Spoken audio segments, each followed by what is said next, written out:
The cold steel of Jake "Hammer" Collins's forearm crushed against Daniel Mercer's throat, and the single father's vision started going black. "Say it!" Hammer snarled, spit flying onto Daniel's face. "Say you don't belong here, Daddy Daycare. Say it in front of every man on this team." Daniel's lips didn't move. His little girl's face flashed behind his eyelids, her 6-year-old voice whispering, "Daddy, don't forget who you are." And right then, something inside Daniel Mercer snapped awake. What Hammer didn't know, what nobody on that SEAL team knew, was that the quiet single father they'd been mocking for 6 weeks was about to do something that would silence the entire Naval Special Warfare facility forever. Before we go any further, drop a comment and tell me what city you're watching from. I want to see how far this story is traveling tonight. And if stories about real American grit fatherhood and earned respect are your thing, hit that subscribe button and stay with me all the way to the end. You do not want to miss what happens in the final minutes. Psalm. 6 weeks earlier, the sun hadn't even cleared the pines outside Virginia Beach when Daniel Mercer kissed the top of his daughter's head. "Emma, baby, time to get up." The little girl rolled under her blanket, clutching a stuffed bear missing one eye. "5 more minutes, Daddy." "You said that 5 minutes ago, sweetheart." "I know." Daniel smiled, the kind of tired smile only a single father understands. He sat on the edge of her bed and rubbed her back through the quilt his late wife Sarah had stitched 7 years ago when Emma was still a bump under her mother's shirt. "Grandma's gonna be here in 10 minutes, kiddo, and Daddy's gotta be on base at 0600. Emma's sleepy eyes blinked open. "What's 0600? 6 in the morning, honey." "That's stupid." "Yeah." Daniel laughed under his breath. "Yeah, it kinda is." He carried her in her pajamas down the narrow hallway of their rented 2-bedroom house, past the framed photo of Sarah by the front door. He always walked a little slower past that picture. He never said anything to it any more he used to in the first year, but his eyes still found hers every single morning. Mercer. Sarah had been gone 3 years now. Breast cancer. Diagnosed when Emma was 3, buried when Emma was 4. And Daniel Mercer, 36 years old, decorated Navy SEAL, had looked down at his daughter in that church and made a promise he'd die before breaking. "It's you and me, Em. I've got you. I will always have you." The doorbell rang.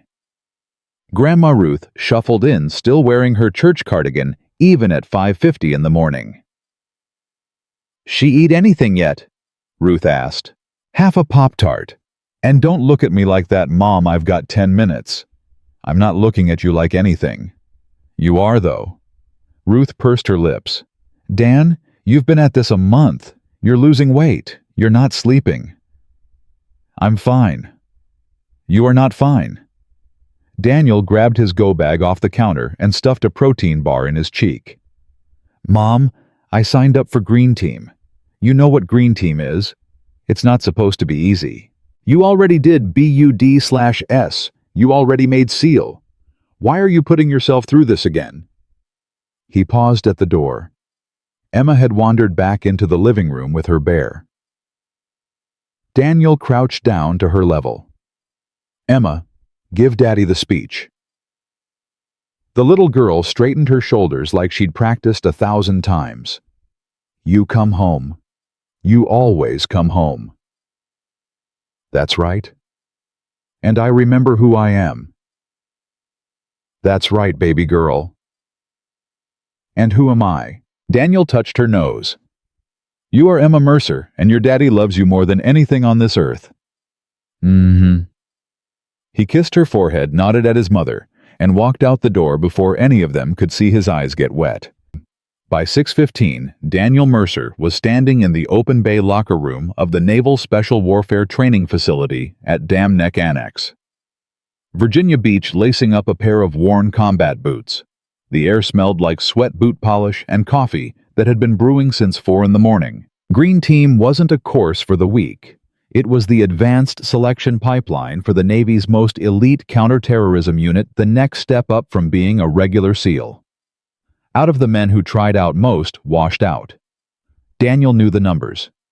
Daniel had read every single after-action report he could get his hands on. And Daniel, at 36, with a 6-year-old daughter and a dead wife, knew he was older than every man in that locker room by at least 3 years. Mercer. He looked up. The man standing over his bench was Jake Collins, 6'4", 240 pounds of pure gym rat muscle. A face that looked like it had been carved out of the side of a mountain and not quite finished.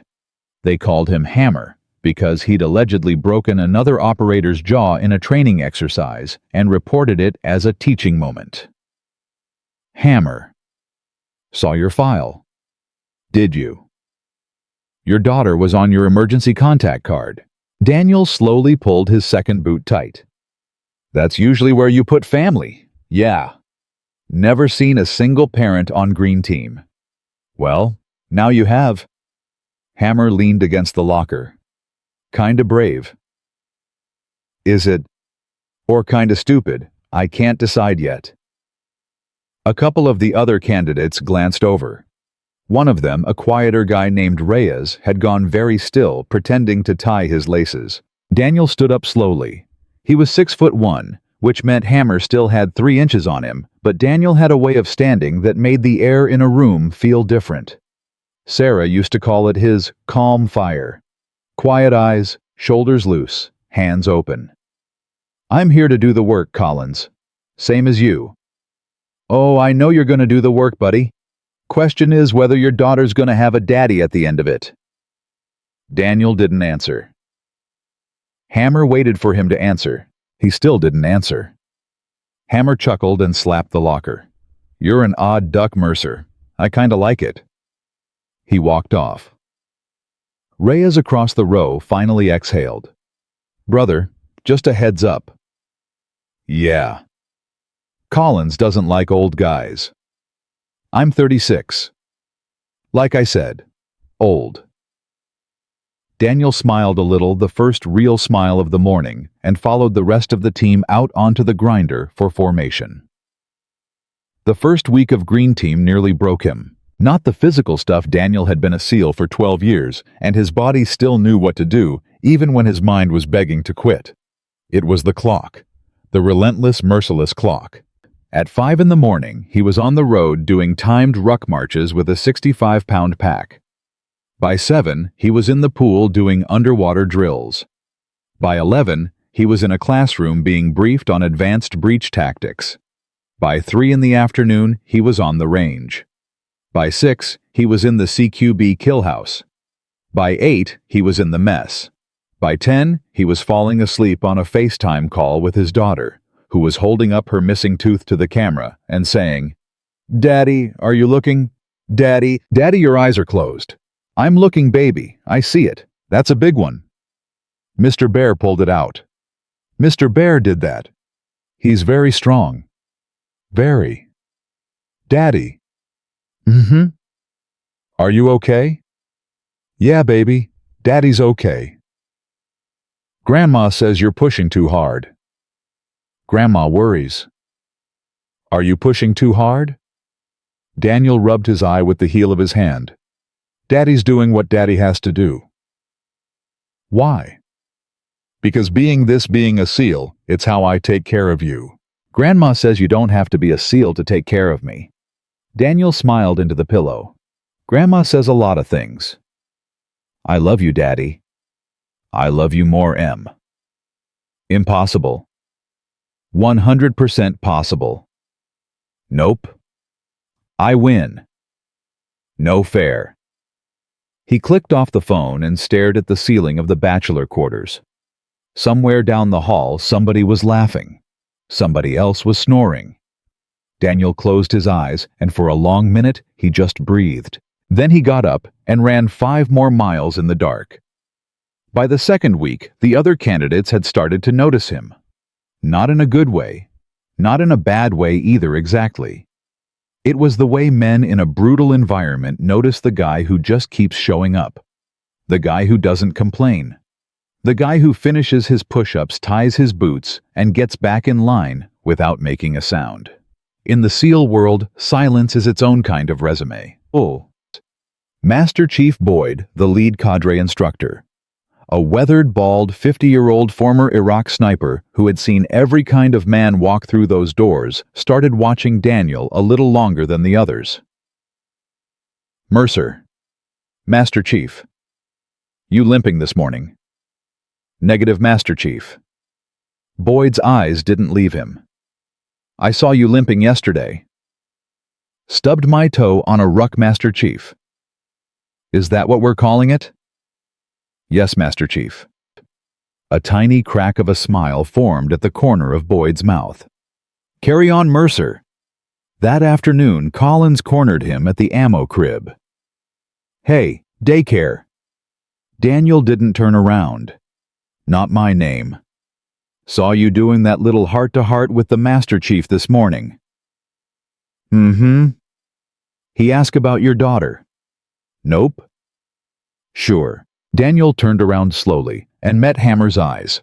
The other man was loading magazines into a chest rig, smirking, inviting trouble the way he always did. Collins, I'm gonna say this one time. My daughter's not part of this place. You want to come at me, come at me. Leave her out of your mouth. Oh. Hammer stepped closer. That a threat? It's a request. Funny, 'cause the last request I took was from my CO, and you ain't my CO dad. Somebody across the room coughed. Daniel didn't break eye contact. Okay, Collins. Okay, what? Okay, you've made your point. Good day. He picked up his rig and walked out. Hammer watched him go, still smiling. Reyes, standing off to the side, muttered, Man, you keep poking that guy, you're gonna regret it. Why? Because there's something off about him. Off how? Reyes zipped his bag. My buddy at DevGru said there was a guy at the Ramadi shoot house back in 2017 who did something nobody could explain. No witnesses allowed to talk about it. Just rumor. Called him the quiet one. So? Reyes shrugged. So his last name started with an M. Hammer snorted. Lot of last names start with an M. Yeah. Reyes shouldered his bag. Lot of 'em do.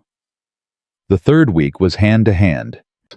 Daniel had always been good at grappling. He'd rolled with the best of them at Little Creek, rolled with Marines at Pendleton, rolled with Army Rangers out at Benning on joint training.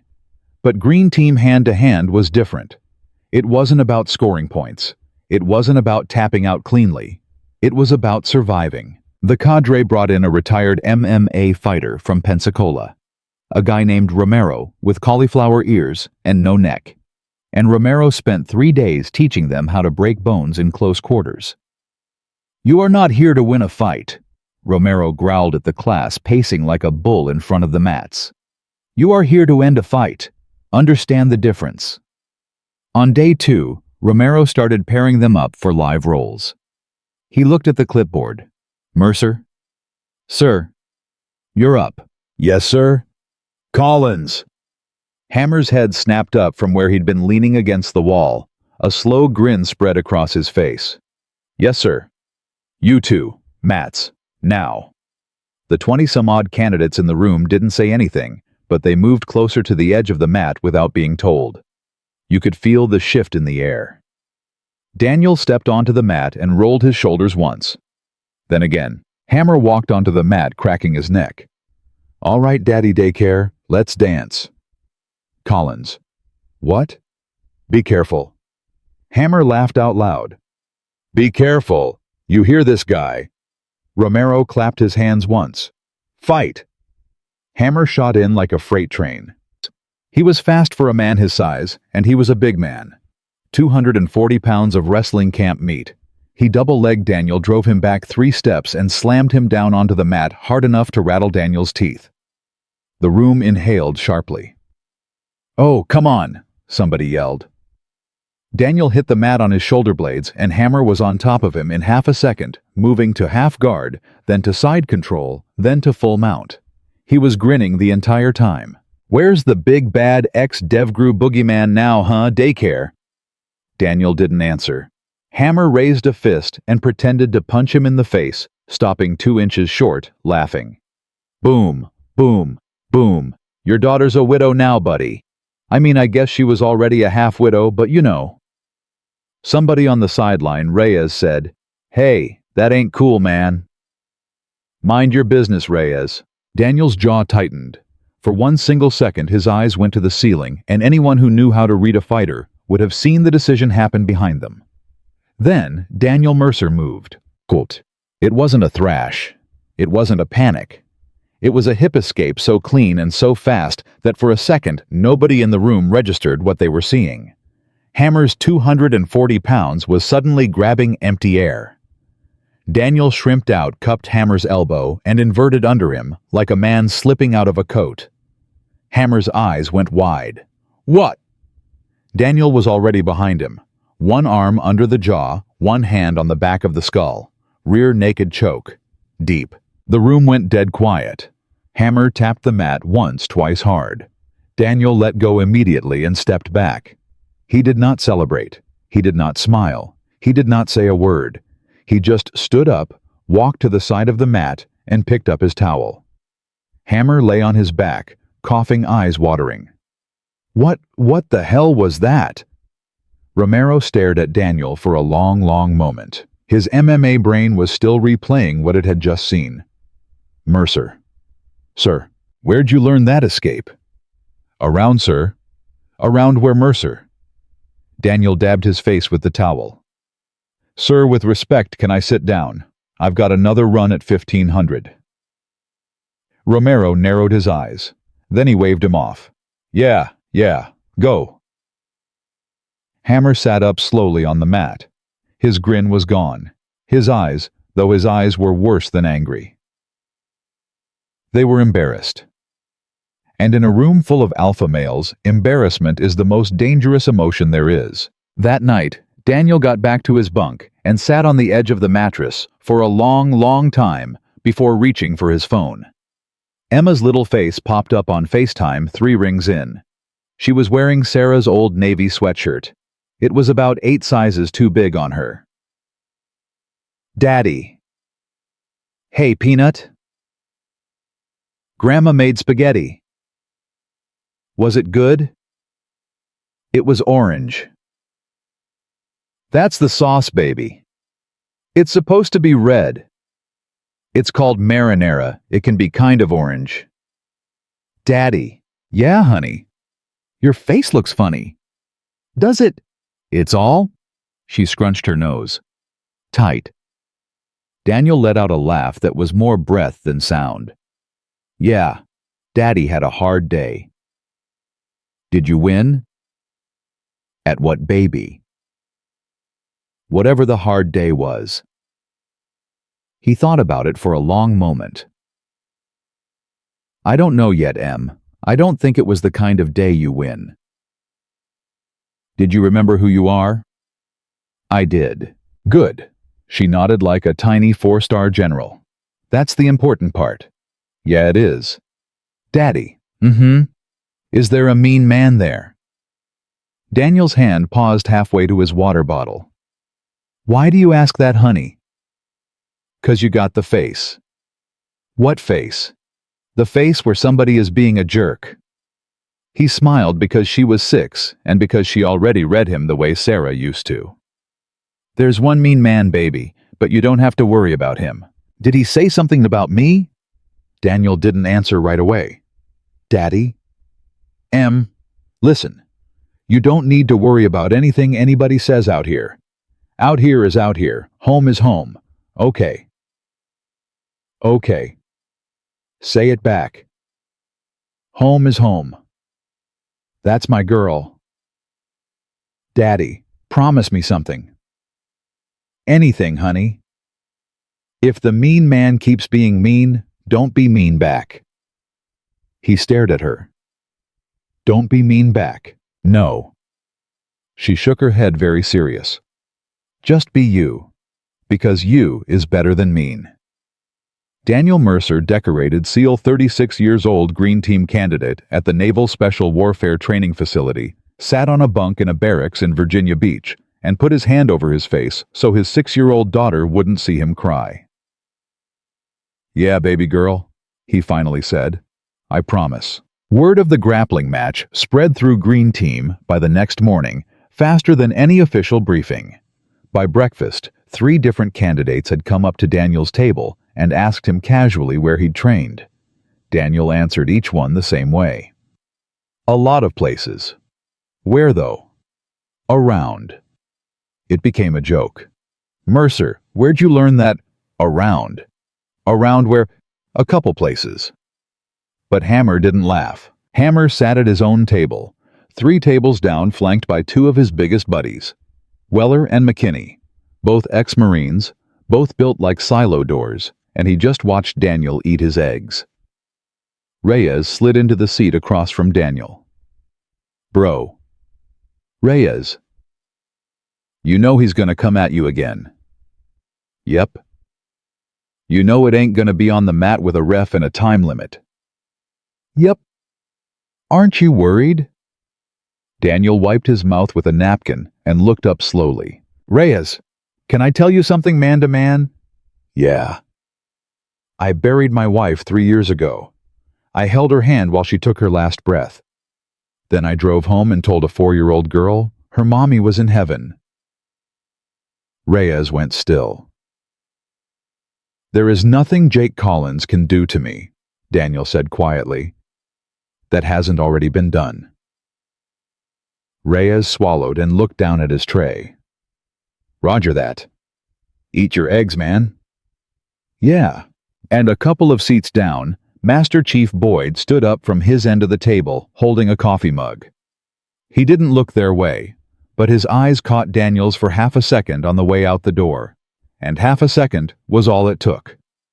Boyd had heard every word. Friday afternoon, the cadre announced the weekend schedule. Saturday was a 12-mile ruck.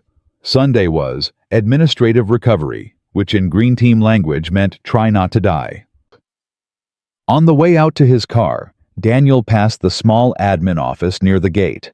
The office light was on. Through the half-open blinds, he could see Master Chief Boyd on the phone, one hand on the desk, leaning on it, like a man who'd been standing for too long. Boyd caught sight of him through the window, held up a finger. Hold on. Daniel stopped. Dat. A minute later, Boyd came out into the parking lot, manila folder tucked under his arm. He didn't say anything at first. He just walked beside Daniel for a few steps. Mercer. Master Chief. You read the news this morning. I don't, Master Chief. I had PT. Boyd nodded. Got a situation overseas, classified, so I'm not telling you anything. But I might need guys on short notice. Guys with your, specific history. Daniel kept walking. I'm still a student, Master Chief. I'm aware. I can't be detailed out in the middle of selection. I'm aware of that too. They reached Daniel's truck. Daniel stopped. Boyd stopped. Master Chief, permission to speak freely. Go. Are you asking me something? Boyd smiled finally. A real smile. The kind that told you the man had fought in wars most people never knew existed. No, Mercer, I'm not asking you anything. I just... He tapped the folder. Wanted you to know I read your file. Your whole file. Daniel's jaw tightened just once. Yes, Master Chief. That thing in Ramadi in 2017. I'm not authorized to confirm or deny. I know, and I'm not asking. I'm just telling you I know. A long pause. And I've got your back, son. Daniel swallowed. Thank you, Master Chief. Boyd tapped the folder again. Oh, and Mercer. Sir. Watch out for Collins this weekend. He's agitated. Yes, Master Chief. If he puts hands on you outside of supervised training, that's assault. That's a career ender. For him, not you. Understood. Good man. Boyd walked off toward the admin building. Daniel stood beside his truck for a moment, keys in his hand, and watched the sky over Virginia Beach turn pink and gold. Then he got in the truck and drove home to his 6-year-old daughter. Saturday morning, 5:45 a.m. Daniel was in the parking lot of the facility, pulling on his ruck in the gray dawn, when a black SUV pulled in 3 spaces down from his truck. Out stepped Jake Hammer, Collins Weller, and McKinney. The 3 of them didn't head for the building. They walked straight at Daniel. Daniel, one boot up on his bumper, paused, tightening the laces. "Morning, fellas." "Mercer." Hammer's voice was flat. "A word." "Sure." "In private." "Here's fine." "I said in private." "And I said here's fine." Weller and McKinney shifted their stance just slightly in a way that every combat veteran in the world recognizes. Flanking. Daniel slowly lowered his boot to the asphalt and straightened up. "Collins, are we doing this at 0545 in a parking lot?" "We're doing whatever I say we're doing." "Is that right?" Hammer stepped closer. "That little trick you pulled on the mat, you think that made you somebody?" "I think it made me somebody who didn't tap Collins." Hammer's nostrils flared. "You want to run that play again? Right here. No ref. No Romero." Daniel glanced past Hammer's shoulder, the security camera on the light pole, the window of the admin building, the gate guard sipping his coffee 60 yards away. He looked back at Hammer and smiled the smallest smile. "No, Jake. I don't want to run that play again." "That's what I thought. I don't want to run it because my daughter asked me not to." Hammer blinked. "What?" "My 6-year-old daughter," Daniel said very quietly, "asked me not to be mean back. So I'm going to do what she asked, and I'm going to walk into that building and do my ruck. And you and your 2 friends are going to do the same. Because if you don't..." "If I don't, what, Daddy daycare?" Daniel leaned in close enough that only Hammer could hear. "If you don't, Master Chief Boyd is going to find out about this conversation before you finish your first mile, and he is going to end your career before lunch. Now, you want to test me on that? Or you want to step back and go do your ruck like a man?" For one long second, the air between them crackled. Weller coughed uncomfortably. Hammer's jaw worked. His fists opened and closed. "This ain't over, Mercer. I never said it was Collins." Hammer turned and stalked off toward the building. Weller and McKinney followed, eyeing Daniel as they went. Daniel stood in the parking lot a moment longer. His heart was hammering against his ribs harder than he'd let on. His hands were not shaking, but only because he wouldn't let them. He reached for his phone, opened the Photos app, scrolled to a picture of Emma missing her front tooth, holding up a crayon drawing of a stick figure in a Navy uniform with a big red heart over its chest. Underneath it, in Sarah's handwriting that Emma had been copying lately, the words, "Don't forget who I am." Daniel stared at that photo for a long moment. Then he tucked the phone into his breast pocket, shouldered his 65-pound ruck, and walked into the building to do his 12 miles. Orchestrated seamless story aisles. Orchestrated seamless story continuation with dialogue-driven narrative and emotional tension.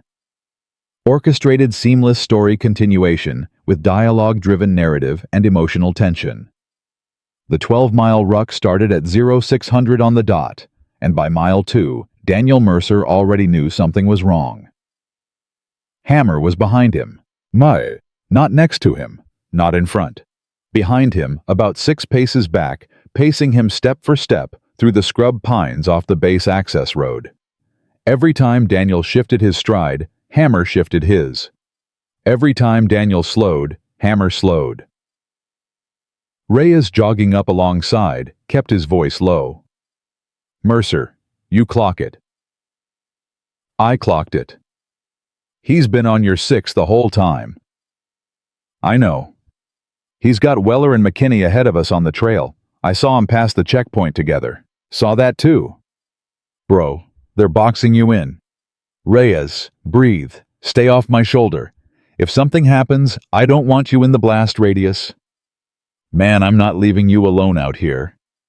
Daniel glanced sideways at the younger operator. The kid was maybe 28, Hispanic from somewhere outside San Antonio, and Daniel had pegged him on day 1 as a good soldier with a good heart. The kind of guy who would stand between his buddy and a bad decision. Reyes, listen to me. Listening. If Collins does something stupid out here, I need a witness who isn't me. You understand? Reyes was quiet for a second. Copy that. Drop back. Give me 50 meters. Eyes open. That's all I need from you. Copy. Mercer. Reyes slowed his pace until he was a shadow in the pines behind them, and Daniel settled back into the rhythm of the ruck. 65 pounds on his back. Combat boots eating up the dirt. Breath in through the nose, out through the mouth. The trick Sarah had taught him back when they were dating, and she used to come watch him run. You're breathing like a bull, Danny. Slow down. In through the nose, out through the mouth. Your body will thank you at mile 10. Sarah had never been military. Sarah had been a third-grade teacher. But Sarah had understood him better than any platoon commander he ever served under. Mile 3 coming up, somebody called from the trail ahead. Daniel touched the photo of Emma through his breast pocket and kept moving. At the mile 4 checkpoint, a cadre instructor named Chief Dalton stood on a stump with a clipboard checking names as candidates passed. Mercer, 26 minutes. Not bad for an old man. Thank you, Chief. Keep it under 3 hours total, you're good. Roger that. Collins, 27 minutes. Roger, Chief. Reyes, 27:30. Chief. Daniel kept walking past the checkpoint, and that's when Hammer spoke for the first time that morning. Nice photo in your pocket, Mercer. Daniel didn't turn his head. You looked at it in the parking lot. I saw you. Did you? What is it? A little keepsake, something to hold on to when you're dying out here. It's my daughter. Yeah, I figured. Collins. What? Do me a favor. What's that?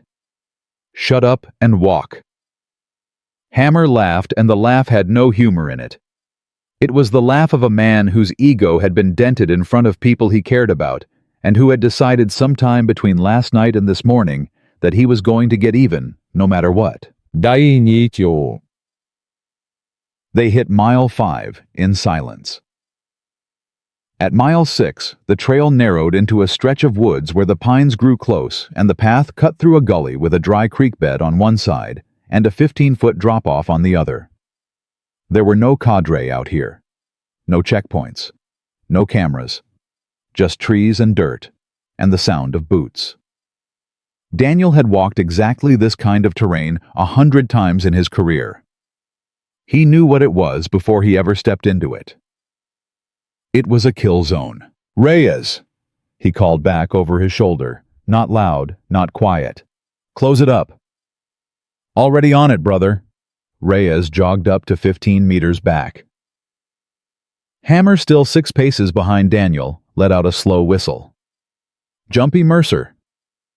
Cautious. Why's that? Bad terrain. Bad terrain for who? Daniel kept walking.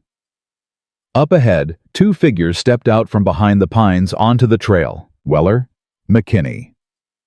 Rucks on the ground, standing in the middle of the path with their arms crossed like they were waiting for a bus. Daniel slowed, stopped. Morning, boys. Morning, Mercer, Weller said. Y'all lost. Nah. You're holding up the trail. Are we? Behind him, Hammer's boots crunched to a halt. He'd stopped too. Reyes behind Hammer stopped as well. His hand drifted down to the side of his ruck where his training knife was sheathed useless against 3 guys, but it was the instinct, the body doing what the body did. Daniel inhaled once through his nose, exhaled through his mouth. Slow and easy. Weller, McKinney, you 2 are going to step aside and let me pass. Are we? You are. Or what? Or you're going to explain to the cadre why 3 candidates were standing in the middle of a timed ruck blocking a 4th. There's no cadre out here, Mercer. There's a witness out here. Weller's eyes cut past Daniel to Reyes. 1 witness. One is enough. One can be talked to. Can he? McKinney stepped forward half a step. Reyes, buddy, you really want to get involved in this? Reyes's voice came up from behind, steady as a flagpole. Boys, y'all move or y'all don't. I really don't care. But whatever happens out here, I saw it. And I'm not the kind of guy who forgets. A long second passed. Daniel's eyes stayed on Weller. Last chance, brother. Step aside. Or what, Mercer? Or I'm going to have to make you. Weller smiled the way a man smiles when he's about to do something he's been looking forward to all morning. He took another step forward, and that's when Master Chief Boyd's voice cut through the pines like a rifle shot. Stand down! Every single man on that trail froze. Boyd came walking up the path from a side cut between two pines, clipboard under one arm, coffee cup in his other hand. He'd been off trail, just out of sight. He had the look of a man who had been standing there for a lot longer than any of them had realized. Master Chief, Hammer started. Did I ask for your voice, Collins? No, Master Chief. Then you're going to keep it to yourself until I want it. Is that clear? Yes, Master Chief. Boyd took a slow sip of coffee and looked at the three men blocking the trail. Weller. Master Chief. McKinney. Master Chief. You two are not on any rest stop I authorized. This is a timed event. You stop, you fail. Weller's mouth opened. Think carefully, Weller. Weller closed his mouth. Pick up your rucks, Boyd said very quietly, and move. Yes, Master Chief. The two of them scooped up their rucks and started down the trail at a jog, eyes forward, not looking back. Boyd turned to Hammer. Collins. Master Chief. Pass Mercer. Get in front of him. I don't want you in his six for the rest of this ruck. Is that understood? Master Chief with respect. Is that understood, Collins? A beat. Yes, Master Chief. Go. Hammer adjusted his ruck strap and moved up the trail without another word. He didn't look at Daniel. He didn't look at Reyes. He just went. When he was out of sight, Boyd turned to Daniel. Mercer. Master Chief. You good? I'm good, Master Chief. Reyes. Master Chief. You did the right thing, son. Thank you, Master Chief. Boyd took another sip of coffee and looked for a long moment down the trail after Hammer. Mercer, walk with me a minute. Yes, Master Chief. Reyes, go. Keep your time. Roger, Master Chief. Reyes shouldered his ruck and jogged ahead, throwing one last glance over his shoulder. Daniel and Boyd fell into a slow walk side by side on the dirt path. For a while, neither of them spoke. Boyd sipped his coffee. Daniel kept his breathing steady. Mercer. Sir. I said I had your back. Yes, Master Chief. This is me having it. I appreciate that, Master Chief. And Boyd glanced at him. You're not surprised. That you were out here? Mm-hmm. I saw your truck at the facility this morning. You never come in on a Saturday. A slow smile curled one side of Boyd's mouth. Observant. Trained to be Master Chief. Yes, you are. Boyd blew on his coffee. Let me ask you something. Sir, if I hadn't stepped out of those trees, what were you going to do? Daniel walked 3 more steps before answering. Honestly, Master Chief, honestly. I was going to take Weller's knee out first, because he was the biggest and the closest. Then I was going to put him between me and McKinney. Then I was going to let Reyes handle Collins from the rear while I worked McKinney's base. Boyd nodded. In what order? 2 seconds. 2 seconds total. 2 seconds to neutralize Weller. McKinney would take another 3, Collins would have Reyes on him by then. Boyd whistled through his teeth. And you worked that out standing on the trail. Worked it out when I saw them step out of the pines, Master Chief. Jesus, son. It's how I'm built. Yeah. Boyd looked at him sideways. Yeah, I know how you're built, Mercer. That's why I'm out here. They walked a little further. Master Chief. Can I ask something? Go. How much of my file have you read? All of it. The redacted parts. I have the version without redactions, Mercer. Daniel stopped walking. Boyd stopped too, turned to face him. Is that a problem, son? I don't know, Master Chief. You know why I have that version. No, Master Chief. Because I fought for it. I requested it. Because when I saw your name on the green team roster, I said, hold on, I know that name. I remember that name from a briefing nobody was supposed to be in, and I wanted to see if I was right. 말무지. Master Chief, Ramadi, 2017. 12 hostages, 8 hostiles. 1 operator went in through the ceiling crawl space at 0230, alone, no comms. All 12 hostages came out. All 8 hostiles did not. Daniel's eyes were very still. Master Chief, I'm not authorized to... You don't have to say a thing, son. I'm not asking you to confirm. I'm telling you I know. A long silence.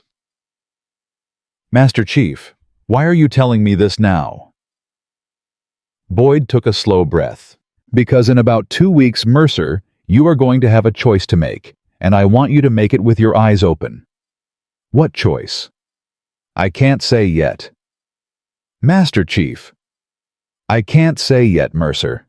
I shouldn't have said this much, but I owed you a heads up after what Collins just tried to pull. Sir, with respect, Collins pulled something because he's insecure. That doesn't have anything to do with whatever's coming in 2 weeks. Doesn't it? Daniel frowned. Boyd tapped his clipboard. Mercer, some of the men in this selection class got here through the normal route. Some of them got here because somebody up the chain wanted them here. Collins is in that second group. You follow? I follow. His daddy's a 2-star. His uncle sits on an armed services committee. He's not going to wash out a green team no matter what he does unless he does something so stupid in front of witnesses that it can't be papered over. So he's untouchable. Nothing is untouchable, Mercer, but his ceiling is a lot higher than yours. That's just the world. Yes, Master Chief. And somebody like that, somebody who comes in with that kind of shield, he sees a guy like you and it eats at him. Because you came in with nothing. No family name. No political cover. Just a dead wife and a 6-year-old, and 12 years of the hardest work I've ever seen on paper. And somewhere in his little lizard brain, he knows you're better than him. And he can't stand it. Daniel was quiet. That's why he's coming at you, son. Not because you're weak. Because he is. Yes, Master Chief. Boyd sipped his coffee. Now get up that trail. You got 6 miles left. Don't make me pull you for a slow time. Yes, Master Chief. And Mercer. Sir. The choice you're gonna have to make in 2 weeks. When it comes, I want you to think about your daughter first. You hear me? I hear you. Good man. Daniel shouldered his ruck and started jogging up the trail. He finished the 12 miles in 2 hours and 47 minutes, 3rd fastest time in the class. Hammer finished 4th. In the parking lot afterward, Daniel leaned against his truck and drank water from a gallon jug while the rest of the class peeled off their boots and laughed and complained and headed for showers. Hammer walked past him without a word. Weller and McKinney kept their eyes on the ground. Reyes walked over, pulled off his glove and held out a fist. Daniel bumped it. Mercer. Reyes. I'm buying you a beer this weekend. I don't drink anymore, brother. Then I'm buying you a Coke. That I'll take. Reyes grinned, shouldered his bag, and walked off. Daniel stood there another minute, just breathing. Then his phone buzzed in his breast pocket. He pulled it out. Ruth, his mom. Mom. Danny, you done? Just finished. How was it? It was a ruck, Mom. They're all the same. What's up? Everything okay with Em? She's fine. She's fine. She's sitting next to me right now, coloring a picture of a dog. Okay? Danny. Yeah. She had a rough night. Daniel put down the water jug. What happened? Bad dream. She came into my room at 3 in the morning crying. About what? About you. Mom. She said she dreamed a man was choking you and you weren't moving. Daniel closed his eyes. Mom. She's just a kid. She has dreams. It's Danny. Yeah? I'm not going to tell you how to do your job. I never did. I didn't when you went to BUD/S. I didn't when you deployed. I didn't when you came home from Ramadi with that thing in your eyes that took 6 months to go away. Mom. But I'm going to tell you this one time. Your daughter is 6. She's already buried her mother. She dreamed about a man choking you. She told me the dream before you called me last night. Before you called. I know what you're going to say. Do you? You're going to tell me to come home. I'm going to tell you to think about it. Mom, I'm in week 3. I can't just... I know, honey. I know. I'm not telling you to quit. I'm not. I'm telling you be careful out there. Because she knows. Somehow, she knows. Daniel leaned his head against the cool metal of his truck door. Mom, put her on. Hold on. A shuffle. A small voice. Daddy. Hey, Peanut. Grandma told on me. She did not tell on you, baby. She just told me you had a bad dream. I told her not to tell. I'm glad she told Em. Daddy. Yeah, honey. The man in my dream, he had mean eyes. Daniel swallowed. Yeah. And he was laughing while he squeezed. Baby. But you weren't scared. I wasn't. No. Your eyes were closed. But I could tell you weren't scared. You were just thinking. Daniel opened his own eyes and looked up at the gray Virginia sky. What was I thinking about, Em? You were thinking about me. A long silence. Em. Listen to Daddy for a second. I'm listening. If a day ever comes where something like that happens in real life, I want you to know that no matter what it looks like, Daddy is always thinking about you. Always. Even if my eyes are closed. Even if I look still. Always. Okay, Daddy. Do you understand? Yes. Say it back. Daddy is always thinking about me, even if his eyes are closed. Good girl. Daddy. Yeah. Is it going to happen in real life? Daniel pressed his lips together hard. I don't know, baby. Will you come home? I will always come home, Emma. Always. That is Daddy's #1 job. Okay. I love you, Peanut. I love you, Daddy. He hung up and stood there for a long, long time. Then he pushed off the truck, tossed his ruck in the bed, and drove home. He didn't know as he turned out of the parking lot that Master Chief Boyd was standing by the admin office window with a cup of coffee watching him go. Or that beside Boyd, a man in a civilian suit with a lanyard tucked discreetly under his jacket, a man who hadn't been introduced to any candidate and whose name wasn't on any schedule, was watching Daniel's truck too. That him? The man in the suit asked. That's him. He doesn't look like much. They never do.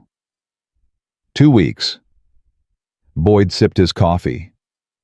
2 weeks. The man in the suit nodded slowly and walked back toward the admin building. Boyd stayed at the window a moment longer. Then he turned around and spoke very quietly to the empty office. Don't you die on me out there, Mercer. You got a little girl at home? Back in his kitchen an hour later, Daniel stood at the sink, rinsing out the gallon water jug, while Emma sat on the counter beside him, bare feet swinging, chattering about her coloring book. Ruth was in the living room, watching the news on low volume. Daddy. Are you gonna eat with us tonight? I'm gonna eat with you every night this weekend, baby. Promise. Promise. Pinky promise. He hooked his pinky with hers. Pinky promise. Daddy. Yeah, what's wrong? He looked at her. She looked at him. Her eyes were Sarah's eyes, green flecked with gold, too serious for a 6-year-old's face. Nothing's wrong, Peanut. You have the face. What face? The face. He smiled despite himself. Daddy's just tired. Okay. She went back to swinging her feet. From the living room, his mother's voice drifted in. Danny, come here a second. He wiped his hands on a towel and walked in. Ruth was sitting on the couch, remote in her lap, eyes on the television. Mom, what? Look at this. The news was on.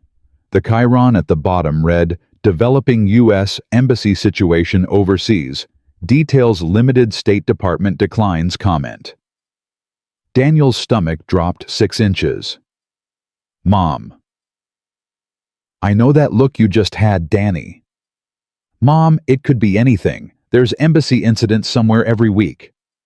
It's nothing. He stood there. On the screen, a reporter was standing in front of a building. The footage was grainy and dark. The chyron updated. Hostages reported. Number unknown. U.S. citizens among those held. Daniel Mercer stood very still in his own living room, wearing his wife's old navy sweatshirt that Emma had pulled out of the dryer and handed him that morning, and felt a cold, familiar thing open up inside his chest. Behind him in the kitchen, his daughter was humming a song she'd learned at school. And somewhere on the other side of the world, a clock had just started ticking. Orchestrated narrative continuation, balancing dialogue, tension and emotional conflict. Orchestrated narrative continuation, balancing dialogue, tension and emotional conflict. Ruth muted the television, but didn't turn it off. The grainy footage kept rolling in silence. The foreign street, the blurry building, the reporter's mouth moving without sound. Mom, turn it off. Danny. I said turn it off. You don't want to know. If they want me, they'll find me. That's not how I find out. Ruth looked at him over the top of her reading glasses. You already know it's you, don't you? I don't know anything, Mom. Danny. Mom, you've got the face. He let out a breath that was almost a laugh. Emma said the same thing 20 minutes ago. Because she's a smart girl. She's 6. And she's a smart girl. He sat down on the couch beside his mother. For a long moment, he didn't say anything.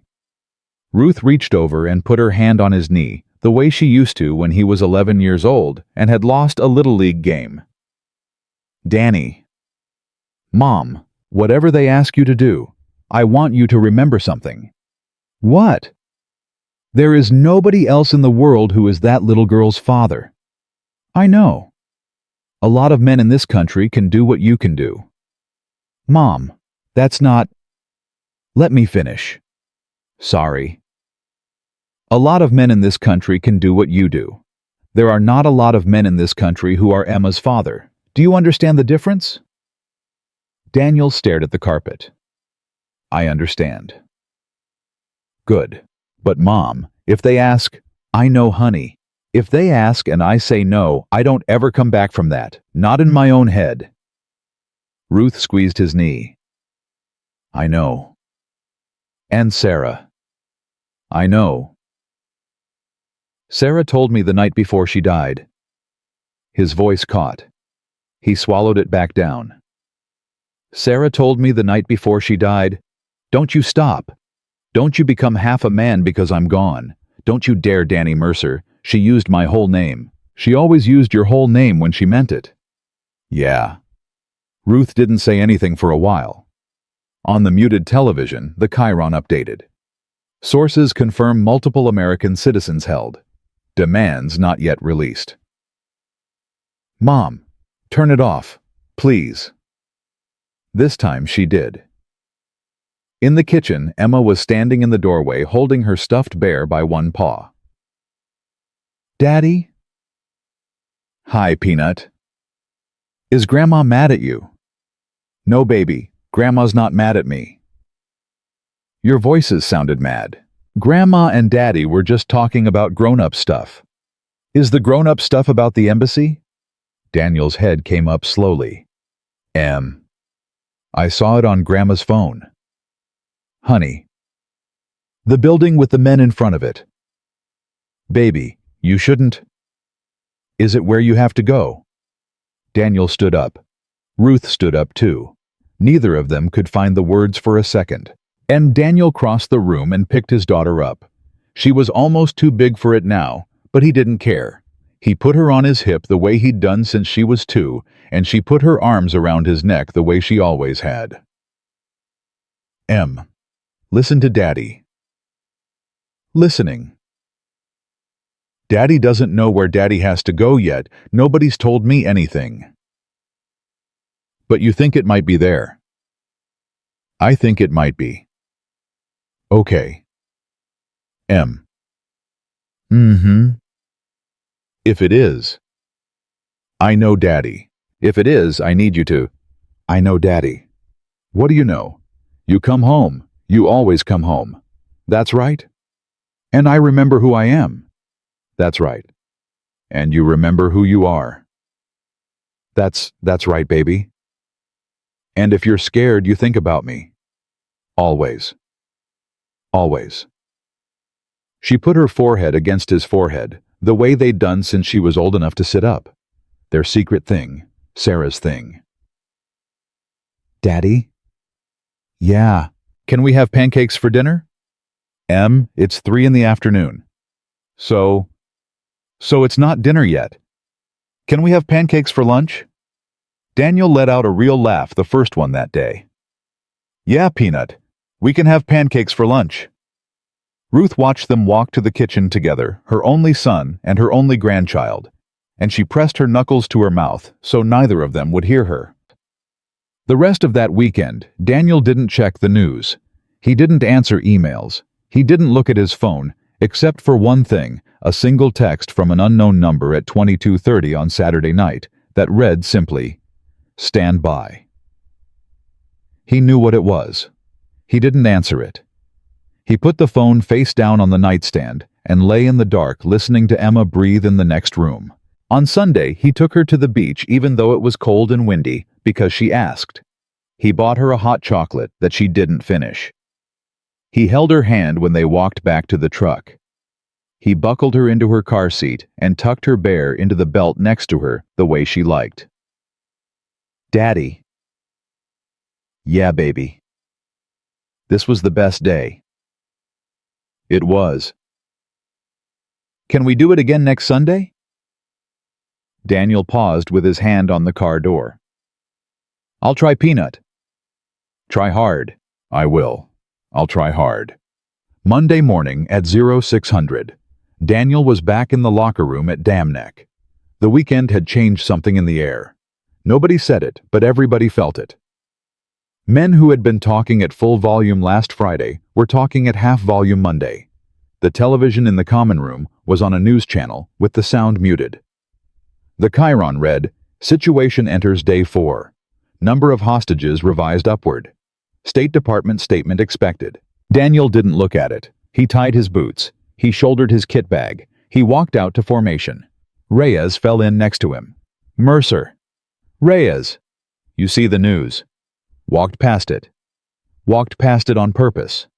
Yep. I would have walked past it too if I was you. Daniel didn't answer. They stood at parade rest. The green team cadre called formation. Assignments for the day were read off. Combat shooting on the 1,000-inch range, CQB in the kill house, medical refresher in the afternoon. And then one extra item that nobody had expected. Listen up, Chief Dalton's voice cut across the grinder. At 1400 today, every candidate in this class will report to room 105 for a special briefing. Attendance is mandatory. No exceptions. No late arrivals. No phones. You leave your cell phones in your locker. Is that clear? A chorus of clear chief came back. Good. Dismissed to the range. As the formation broke up, Reyes leaned into Daniel. Special briefing, on a Monday, in week 4. Yep. That ever happened before? Not in any selection class I've heard of.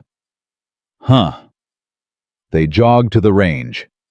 On the shooting line that morning, Hammer was 2 positions down from Daniel. He didn't look over. He didn't say anything. He ran his drills clean, better than clean actually. His splits were some of the fastest in the class. Whatever else Hammer was, he was a serious shooter. Between strings, the range instructor, a gunny from the Marine Raiders, who'd been loaned out to Green Team for the shooting block, walked the line with a clipboard. Mercer. Gunny. Your draw is .9 on a cold gun, .7 warm. Where'd you learn that? Around Gunny. The gunny smiled very slightly. Yeah, around. That's what they all say. Yes, Gunny. You're gonna do fine, Mercer. Thank you, Gunny. The gunny kept walking down the line. When he got to Hammer, he said something Daniel couldn't hear. Hammer nodded stiffly and went back to loading magazines. Reyes at the next position waited until the gunny was passed, then spoke out of the side of his mouth. Mercer. Yeah. Gunny likes you. Gunny likes shooters. He really likes you, though. What are you saying? I'm saying there's something going on that nobody's telling us, and you're at the middle of it. Daniel seated a fresh mag and charged the rifle. Reyes. Yeah. Sometimes the middle of something is the worst place to be. Copy. They ran the next drill in silence. At 13:55, the candidates filed into room 105. 28 men, give or take, seated in folding chairs. The room had no windows. The projector at the front of the room was on, but showing only a blank blue screen.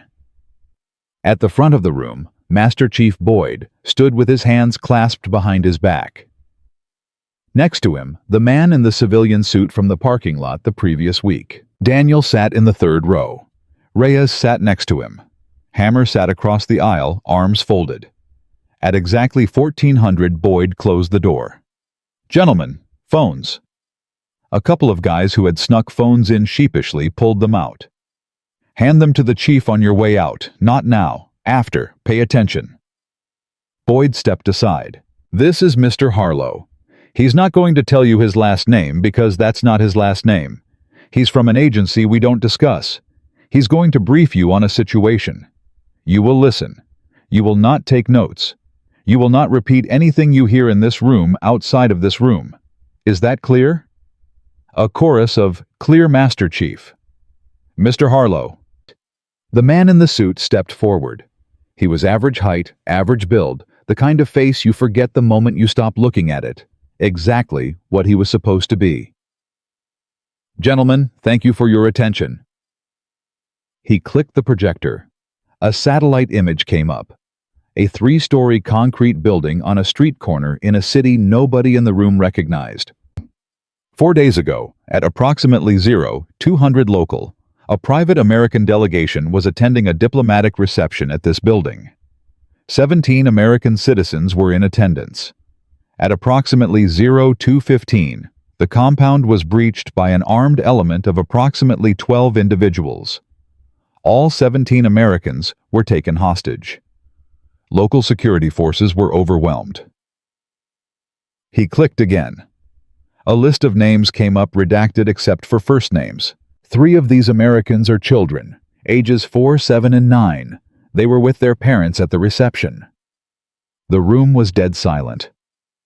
The hostage takers issued a demand set 12 hours ago. We are not going to meet those demands.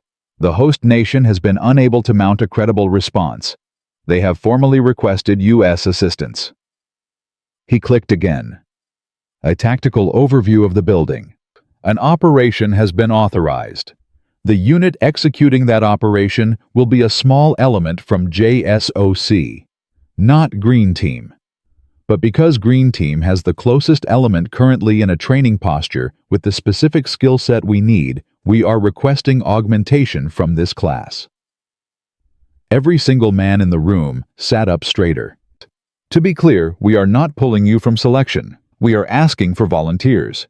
If you volunteer and you are selected, you will deploy within 72 hours. If you volunteer and are not selected, you return to Green Team without prejudice. If you do not volunteer, you continue Green Team without prejudice.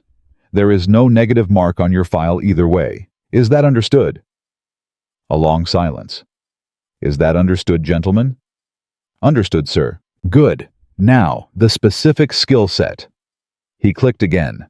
An overhead cutaway of the building. The ceiling was marked with a red line showing a crawl space running the length of the third floor. The architecture of this building includes a service crawl space above the ceiling tiles on the top floor. We believe, based on current intelligence, that the hostages are being held on the second floor.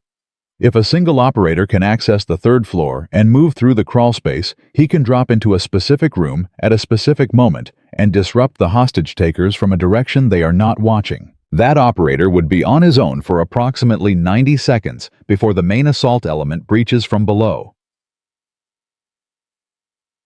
Harlow paused. 90 seconds is a very long time, gentlemen. Especially when the element above has to neutralize at least 3 armed individuals in the dark and close quarters, without being heard, and without shooting any of the children who may be in the adjacent rooms. Nobody breathed. We have reviewed the files of every operator in this class. Master Chief Boyd has reviewed them with me. Based on that review, we are asking one man in this room to volunteer. That decision is his and his alone. If he says no, we will find another way. If he says yes, he is stepping into something that has no guarantee of a happy ending. Harlow's eyes swept the room. Slowly, deliberately. They stopped on Daniel. Senior Chief Mercer. Every head in the room turned. Daniel didn't move for a long moment. Then he stood up. Sir? Will you step outside with me and Master Chief Boyd for a moment? Yes, sir. He walked to the front of the room. He did not look at Hammer. He did not look at Reyes. Reyes, though, watched him the entire way, jaw tight. Boyd opened the door. The 3 of them stepped out into the hallway. Boyd closed the door behind them.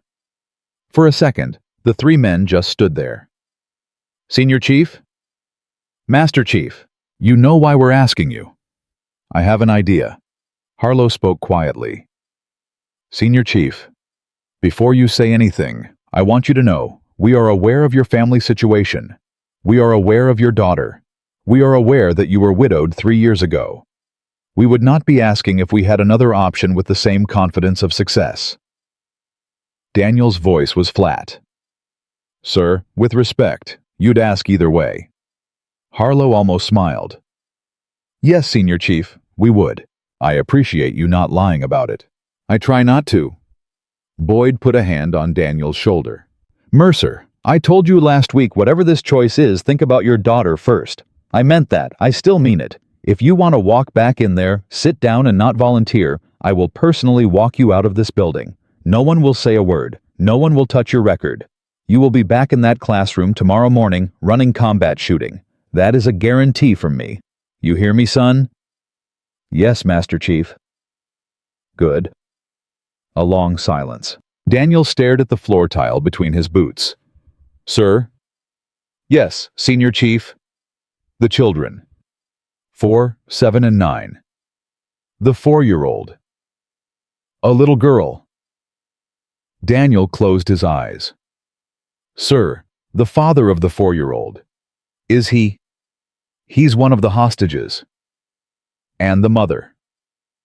Also a hostage. Daniel opened his eyes. They were wet. He didn't bother to hide it. Not in front of these two men. Not for this. Sir, I'm going to say something, and I'm going to ask you to not take it the wrong way. Go ahead. I have a 6-year-old girl at home. Her mother is in the ground. If something happens to me, my daughter has my mother, and my mother is 71 years old. If I do not come back from this, my daughter effectively loses both of her parents, and the only other adult in her life is in declining health. That is the situation. I am not a man who can treat that lightly. Nobody is asking you to treat it lightly, Senior Chief. I know, sir. And... Daniel was quiet for a long time. Then he said very softly, "And there's a 4-year-old girl in a room with men pointing rifles at her." Harlow said nothing. Boyd said nothing. Master Chief. Yes, son. If I do this, and I come back, I want a guarantee, in writing, that if I do not come back, my daughter is placed with my mother, and if my mother cannot care for her, she is placed with her godmother Sarah's sister Rebecca Hayes in Charleston, not with the state, not with anyone else, and that her college is paid for, fully. Done. And I want that put in front of me and signed before I get on any aircraft. Done, Mercer. Mr. Harlow. Senior Chief, one more thing. Name it. My daughter does not find out what I did until she is 18 years old. If I come back, I do not tell her. If I do not come back, the details are sealed until her 18th birthday. She gets to grow up without this on her shoulders. Do I have your word? Harlow held out his hand. You have my word. Daniel took it. They shook once. Senior Chief Mercer, are you volunteering? Daniel stood up very straight. His hand fell to his side. Mr. Harlow, I am volunteering. Thank you, Senior Chief. Master Chief. Yes, son. I'd like a few hours tonight to go home. You've got until 0600 tomorrow. Aircraft leaves at 08. Wheels up from Oceana. Yes, Master Chief. One more thing, Mercer. Sir, the class does not know it's you. They know somebody was asked. They do not know who volunteered. You walk back in that room now and you sit down and you don't say a word about it. Is that clear? Clear, Master Chief. Even Reyes. Even Reyes. Even if Collins asks. Daniel's jaw tightened. Even if Collins asks, Master Chief. Boyd looked at him for a long moment. I know what you're thinking, son. You're thinking you can't leave without them knowing what kind of man you are. I'm thinking that, Master Chief, yes. Listen to me, Mercer. The kind of man you are is the kind of man who keeps his mouth shut and does his job and comes home to his little girl. That is the only kind of man worth being in this line of work. You hear me? Yes, Master Chief. Go sit down. Yes, Master. Daniel walked back into the classroom. He sat in his seat in the 3rd row. Reyes glanced at him, one eyebrow up, a silent question. Daniel gave the tiniest shake of his head. Reyes nodded once and looked forward again. Hammer across the aisle was watching Daniel with an expression that was hard to read. Not quite anger anymore. Something else. Something almost like suspicion, like a dog that has just figured out there's a bigger dog in the yard. Harlow finished the briefing. He did not say who had been asked. He did not say who had volunteered. He thanked the class for their attention, reminded them of the non-disclosure they had signed on day 1, and walked out with Boyd. Dismissal came at 1500. In the locker room, Daniel cleared his gear as quickly as he could. He wanted to be out of the building before anybody could corner him. He almost made it. At the door, Hammer was standing with his arms folded. Mercer. Collins. It was you, wasn't it? I don't know what you're talking about, Jake. In the hallway, with Boyd and the spook. That was a long conversation for a guy who wasn't going to say yes. I said I don't know what you're talking about. Mercer. Move, Collins. Mercer, listen. I said move. Something in Daniel's voice must have landed different than usual because Hammer, for the first time in 4 weeks, actually stepped aside. Daniel walked past him out of the locker room without another word. He got in his truck. He sat there for a full minute with his hands on the wheel. Then he pulled out his phone and called his mother. "Mom." "Danny. I'm coming home early tonight." A long silence on the other end. "Danny." "Mom, don't." "How long?" "I'll be home for dinner tonight, and I'll be there in the morning until 05:30. "Danny." "Pancakes tonight. I promised her pancakes, and whatever she wants for breakfast." "Danny." "Mom, please." Another silence. Then very softly, "Okay, honey, pancakes tonight." He hung up. He put the truck in drive.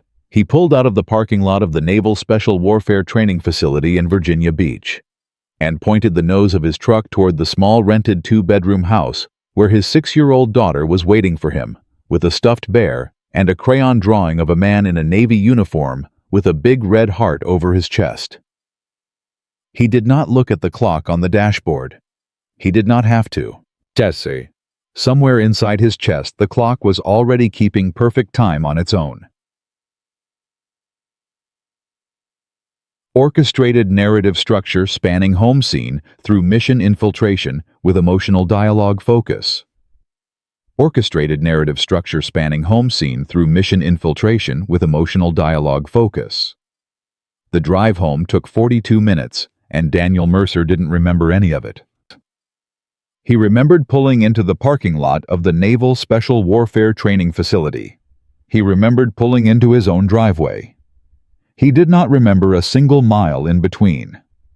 His hands had done the driving while his head had been in a concrete building on the other side of the world, trying to imagine the layout of a ceiling crawl space he had not yet seen. When he shut the truck off in his own driveway, he sat there for a full minute with his hands still on the wheel. Then he got out, walked to the front door, opened it. "Daddy!" Emma came barreling down the hallway in her socks and hit him at about 25 pounds of force, which for a 6-year-old was basically a tackle. He caught her under the arms and lifted her up like he'd done 10,000 times before and pretended to bite her cheek. She squealed. "Daddy, you're home early." "I know, Peanut." "Really early." "I know." "Is it a special day?" Daniel looked over her shoulder. Ruth was standing in the kitchen doorway with a dish towel in her hand and an expression on her face that said she already knew the answer. "Yeah, Peanut. It's a special day." "Why?" "Because Daddy promised you pancakes and Daddy doesn't break promises." "Yeah?" "Go wash your hands." "Okay." She wriggled down and ran off toward the bathroom at full speed, Bear flopping behind her by one paw. Ruth stayed in the kitchen doorway. Danny. "Mom." "When?" "Oh, 800 tomorrow." "How long?" "I don't know." Danny. "I don't know, Mom. They said 72 hours minimum, but that's a floor, not a ceiling." Ruth set the dish towel down on the counter very slowly, the way a person sets something down when they don't trust their own hands. "Okay." "Mom." "I said okay." "Mom, look at me." She looked at him. "I'm going to come home." "Okay, Danny." "I'm going to come home." "I believe you." "Do you?" "I have to." He walked into the kitchen and wrapped his arms around his mother, the way he used to when he was 15 years old and taller than her for the first time. Ruth put her face against his shoulder and didn't make a sound. Her shoulders shook exactly once. Then she stepped back and wiped her eyes with the back of her hand and picked up the dish towel again. "Okay, pancakes. What do you want in them?" "Chocolate chips." "That child doesn't need chocolate chips for dinner." "That child is getting chocolate chips for dinner, Mom. This is a no-veto night." "Fine. And bacon." "She hates bacon." "I know, bacon's for me." Ruth let out a small laugh that was half a sob and opened the refrigerator. 45 minutes later, the three of them were sitting around the small kitchen table. Emma had syrup on her chin and was telling a very long story about a classmate named Braden who had eaten a crayon at recess. Daniel was nodding at all the right places and asking the right follow-up questions. Ruth was watching him across the table with the exact same look Sarah used to give him at this same table 4 years ago. And then Miss Jenkins said Braden had to sit in the thinking chair. That's where bad guys go, huh? Not bad guys, Daddy, just people who make bad choices. Is there a difference? Yes. What's the difference, Peanut? Emma chewed her pancake very seriously. Bad guys are bad. People who make bad choices are just people who did something not good. You can be a good person and still make a bad choice. Daniel's fork paused halfway to his mouth. Where'd you hear that, baby? Miss Jenkins. Miss Jenkins is a smart lady. Yeah, and also Mommy used to say it. Daniel's eyes snapped up to Ruth. Ruth shook her head very slightly. I didn't tell her to say that. Yeah, Peanut, Daniel said quietly. Mommy used to say that. I remember some of what Mommy used to say. Not a lot, but some. What else do you remember, Em? I remember she called you Danny instead of Daniel. Mm-hmm. And I remember she had a laugh that started in her tummy. She did. And I remember she told me one time that you were the bravest man she ever met. Daniel put his fork down. She said that. Yeah, when I was sick one time. She said Daddy is the bravest man Mommy has ever met, and if Daddy is here, it's gonna be okay. He couldn't speak for a second. Mm-hmm. He cleared his throat. If Daddy had to go on a trip tomorrow, for work, would that be okay with you? Emma looked at him across the table. For how long? A little while. Maybe a week. Maybe more. She chewed. Is it a dangerous trip, Daddy? I'm gonna know if you lie to me. I know you are. So. Daniel looked at his mother. His mother looked at her plate. It's the kind of trip Daddy is very, very good at, baby. And there are good people going with me. And I am going to be very, very careful. And I am going to come home. That's not what I asked. No, it's not. Is it a dangerous trip? He took a long breath. Yes, baby, it's a dangerous trip. She put her fork down. For a long moment she didn't say anything. He watched her process it, the way he had watched her process Sarah's funeral. With that same quiet old soul stillness that was not normal for a 6-year-old, and never had been. Daddy. Yes, Peanut. Are there kids there? Daniel's chest went tight. Yes, baby, there are kids there. And they need help. Yes. And that's why you have to go. Yes. Emma picked her fork back up. Then you have to go. Daddy, if there are kids and they need help and you can help, you have to go. That's what a good guy does. Baby. You always told me that. I know I did. So. She cut another piece of pancake and chewed it. Daniel looked across at his mother. Ruth had her hand over her mouth, and tears were running down her cheeks very quietly into her plate. Daniel said, I want you to know something. You are the best thing I have ever done. In my whole entire life. Do you understand that? Yeah, Daddy. And I love you more than I have words for. I know, Daddy. I love you more than I have words for, too. Good girl. Daddy. Yeah. Eat your bacon. He laughed through the knot in his throat. Yes, ma'am. After dinner, Ruth did the dishes, and Daniel carried Emma to the bath.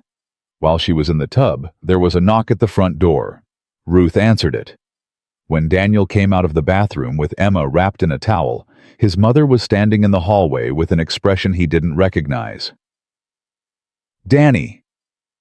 What? There's a man at the door. Suit. Suit. Okay. He has a folder. Okay. He handed Emma off to Ruth and walked to the front door with her towel still in his hand. Harlow was standing on the porch with a thin leather folder under his arm. Senior Chief. Mr. Harlow. Sorry to do this at your home. It's fine. I'd rather do it here than anywhere else. May I? Yeah. Come in. We'll do it at the kitchen table. Harlow stepped inside, wiped his shoes, and walked to the kitchen like he'd been in 100 houses exactly like this one. He probably had. At the table he opened the folder. 4 documents. He laid them out one by one. Senior Chief. This is the guardianship directive for your daughter. Your mother is primary. Your sister-in-law Rebecca Hayes is secondary. The state is explicitly excluded. Education fund is established as promised, fully funded. It is already drawn up. You just need to sign. Where? Here, here, here, and here. Daniel signed. His signature did not shake. He didn't let it. This is the non-disclosure extension regarding your daughter. Nothing about the operation is released to her under any circumstances until her 18th birthday. Not by the agency, not by the Navy, not by me. That's binding. Sign where? Here. He signed. This is your mission brief acknowledgement. Reading it is optional. Signing it is mandatory. I'll read it on the aircraft. Understood. He signed. And this. Harlow slid the last page across. What is it? It's a letter. For who? For your daughter. If you do not come back. Daniel stared at the blank page. Mr. Harlow. Senior Chief? I don't know what to... You don't have to write it now. You can write it on the aircraft. Whatever you write goes into a sealed envelope in my office. If you come back, you shred it yourself. If you don't come back, it is hand-delivered to her on her 18th birthday by me personally, and if I am no longer living by my successor. That is a promise. Daniel picked the page up with 2 fingers. Okay. Any questions, Senior Chief? No, sir. I'll see you at Oceana at 0700. Yes, sir. Harlow stood up, gathered the signed documents, tucked them back into the leather folder, and shook Daniel's hand once. Senior Chief. Mr. Harlow. I've read every file the Navy has on you. I will tell you something I don't say to people. Sir.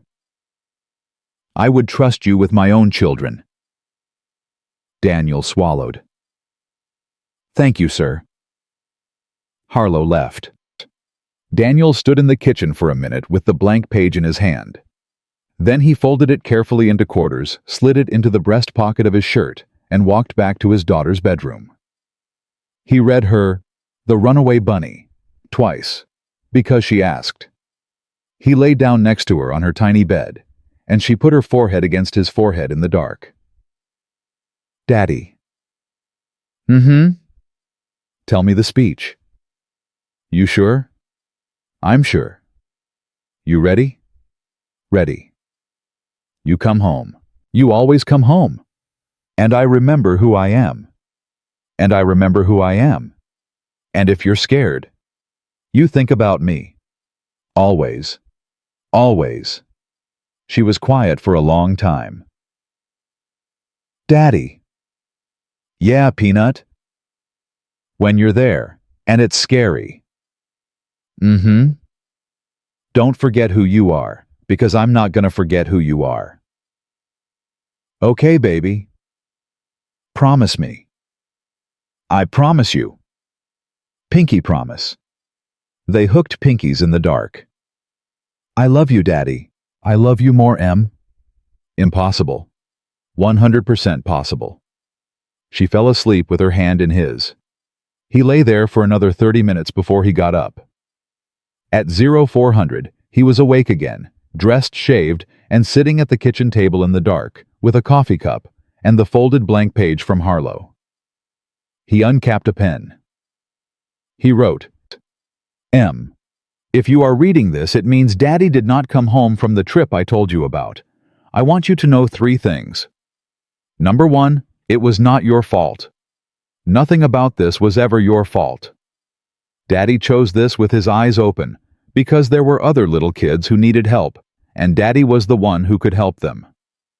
Number 2, your mommy is in heaven and I am with her now, and we are both watching you all the time, and we are both so proud of you. Every breakfast you eat, every book you read, every friend you make, we see all of it. Number 3, don't you ever forget who you are. You are Emma Mercer, and you are the daughter of Sarah and Daniel, and you were loved every single second of every single day you have been alive. Nothing that happens to you in your life ever changes that. Nothing. You come home to yourself. You always come home to yourself. And I love you forever. Daddy. He folded the page. He sealed it in the envelope Harlow had left on the table. He put it in his kit bag. At 05:30, Ruth came out into the kitchen in her robe. Danny. Mom. Is it time? Almost. You want me to wake her? No. She'll be upset if you leave without a goodbye. I already said goodbye last night, Mom. If I wake her up now, she's gonna cry, and the last picture I have of her is gonna be her crying. I don't want that. Okay, just tell her Daddy had to go to work early. Okay. Tell her I'll call when I can. Okay. Tell her. He stopped. Ruth waited. Tell her I love her more than I have words for. She knows Danny. Tell her anyway. I'll tell her. He stood up, picked up his kit bag, walked to the door, stopped at the framed photo of Sarah on the wall, looked at it for a long second, touched the frame with 2 fingers. Then he walked out into the dark without looking back, because if he looked back at his mother's face or at his daughter's bedroom door, he would not be able to leave. Whoa. At 0700, he was at Oceana Naval Air Station, shaking hands with 4 men in unmarked fatigues who did not introduce themselves by name. He knew the type. He'd been that type. By 0745, they were doing a final equipment check on the ramp behind a C-17. By 0800, the ramp was coming up and the turbines were spooling. Reyes was not there. Hammer was not there. None of Green Team was there. This was a different world. 14 hours later, they landed at a staging base in a country Daniel had been to twice before and would not name to anyone ever. A windowless briefing room. A folding table. A satellite image of the building from Harlow's projector, now printed and laid out flat in front of them. A man in civilian clothes who introduced himself only as Frank. Senior Chief Mercer. Frank. You're our ceiling. Understood. Walk me through your plan. Daniel placed his finger on the north end of the building. I enter here through this mechanical chase. It connects to the crawl space at this junction. I move east 18 meters above the hallway. There is a drop ceiling in the room directly above the holding area. I come down here. If the intel is right, the holding area is here with the hostages on the floor and 3 shooters posted at these positions. I land behind the center shooter. I put him down. I put the left shooter down. The right shooter is the risk because he's facing my landing zone. I need to be on him inside 1.2 seconds. Igam asham amaisuoyen. And if the intel is wrong, then I'm in a room full of unknowns, and the assault element below me is the only thing that keeps all of us alive, which is why the timeline matters. 90 seconds. 90 seconds. Copy. Frank. Yeah. The children. 4, 7, and 9. The little one is in the south corner, held by her mother. The older 2 are across the room. All 3 are on the floor. I need to know what the 4-year-old is wearing. Frank looked at him. What? I need to know what she's wearing. Because when I come down, there's going to be movement and noise, and my eyes have to sort friendly from hostile in under a second. If I'm hunting for a small shape on the floor and I know what color to look for, it's faster. Frank flipped a page. Pink pajamas, white bunnies on them, bare feet. Copy. You good, Senior Chief? I'm good. Go rest. Wheels up in 6. Copy. Daniel walked out of the briefing room to a bunk in a hallway with fluorescent lighting overhead. He sat on the edge of the bunk and pulled out his phone. No signal, of course, but he opened the Photos app and scrolled to the picture of Emma with the missing front tooth holding the crayon drawing.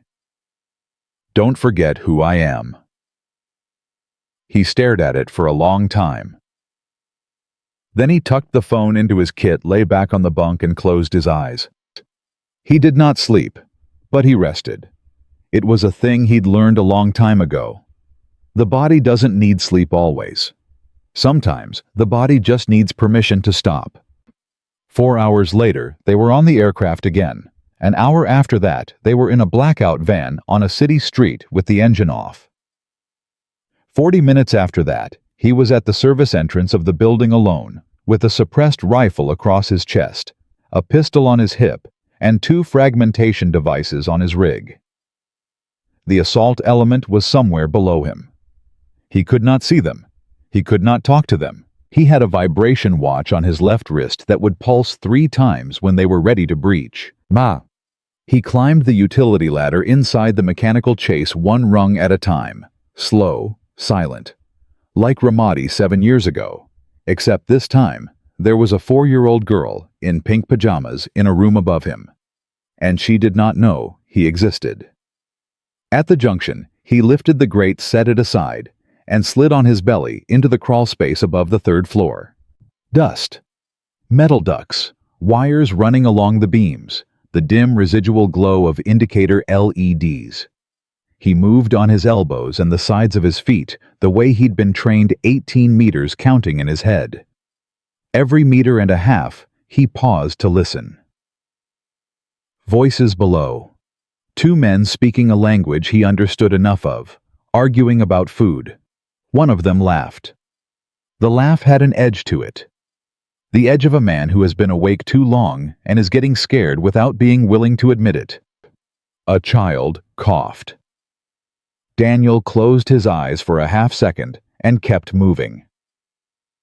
When he reached the grid point above the target room, he stopped, eased himself into position, slid the muzzle of his rifle into the shooting slot in his rig, laid his cheek against the stock. His left wrist pulsed. Once. Twice. 3 times. The ceiling panel under him was the only thing between Senior Chief Daniel Mercer and the 3 men in that room. He took 1 long, slow breath. In through the nose, out through the mouth. Sarah's voice in his head from 12 years ago. Your body will thank you at mile 10. And somewhere 6,000 miles away, his daughter was sleeping with her forehead pressed against a stuffed bear. Daniel Mercer put his hand on the panel. And he dropped.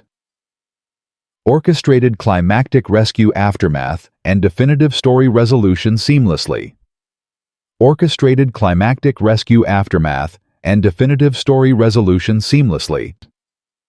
The ceiling panel gave with almost no sound, and Daniel Mercer came through the opening, feet first, rifle already up the world, slowing down to the exact pace his training had taught his body to move in. Center shooter. 1 round. Suppressed.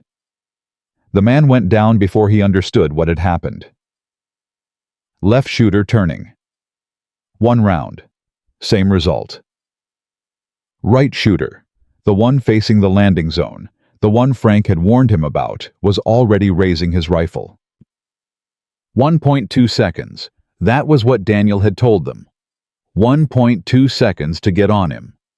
The clock in Daniel's head said 0.9, and the man's muzzle was still coming up. The children were on the floor. Pink pajamas, white bunnies, bare feet, southeast corner. Mother curved around her like a shell. Daniel put 2 rounds into the right shooter's chest. The man dropped. Nobody in the room moved for 1 entire second. Then Daniel spoke low and clear in English first, and then in the language he'd practiced on the aircraft. American military, stay down, stay low, you are safe. Hands where I can see them. A woman sobbed. A man said, "Oh, thank God, thank God, thank God." The vibration watch on Daniel's wrist pulsed again, long steady, which meant the breach below had gone. Somewhere under his boots, the floor shook once, twice, 3 times. Flashbangs. Then the muffled thudding of suppressed rifles. Then silence. Daniel put 2 fingers to his ear. Ceiling, room clear. 3 down. 17 secured. Any status? Main floor clear ceiling, 6 down, no friendly casualties. Stand by. Copy. Yeah. He moved to the southeast corner. Crouched. The mother's eyes were the size of dinner plates. The 4-year-old was tucked so tightly against her chest that for a second Daniel couldn't see the child's face. "Ma'am. Please. Please don't. Ma'am, I'm American. I'm U.S. military. You're safe now." Oh. Ma'am, is she hurt? She. Ma'am, look at me. Is she hurt? Yes or no? No, she's not hurt, she's not hurt. What's her name? Lily. Lily. Yes. Daniel lowered the muzzle of his rifle away from the child's line of sight and pulled the strap of his helmet under his chin so the little girl could see his face. Lily. The child's eyes peeked out from her mother's shoulder. "Hi, Lily." "Nothing." "My name is Daniel. I have a little girl too. She's 6. Her name is Emma." The eyes stayed on him. "I bet you're pretty brave, huh?" A tiny nod. "I thought so. You want to come with me and your mommy and your daddy? There's a bunch of nice guys downstairs who are going to take us home." Another nod, very small. "Okay, sweetheart. I need your mommy to hold you real tight, and we're going to walk out of here together." "Okay." "Okay." Over his shoulder, the other hostages were starting to move. Stand, cry, hold each other. A man with blood on his shirt, not his own, was trying to help an older woman up off the floor. Another man was praying in a whisper, with his hand on a young boy's head. The 7- and 9-year-olds were together holding hands, staring at Daniel like he was something from a movie. "Sir," Daniel said to the father. "Sir, I need you to get behind me. Follow the man in front of you. Do not stop. Do not look back. Hold on to your family. Go." "Yes, sir." "Go." They went. 90 seconds. That's what the brief had said. 90 seconds he'd have to be alone. Daniel Mercer was on the floor of that room for a total of 41. 17 hostages walked out of the building alive. Every single one.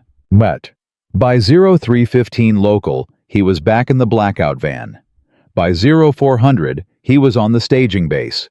By 0600, he was in a folding chair in Frank's windowless office with a cup of coffee that tasted like burnt cardboard and a notepad on his knee.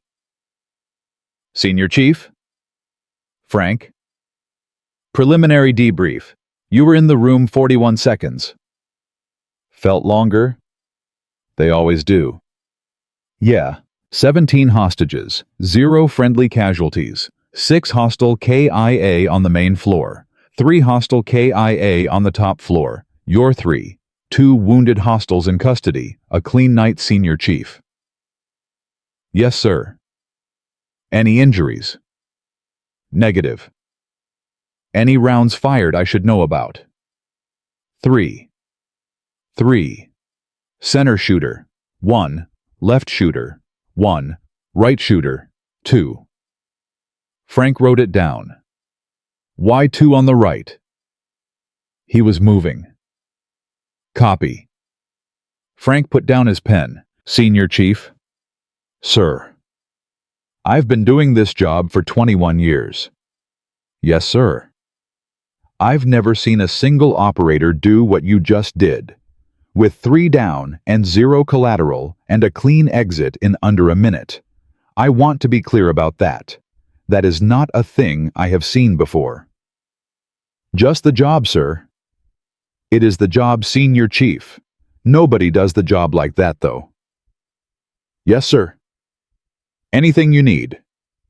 Daniel set his coffee down. I need to call my daughter.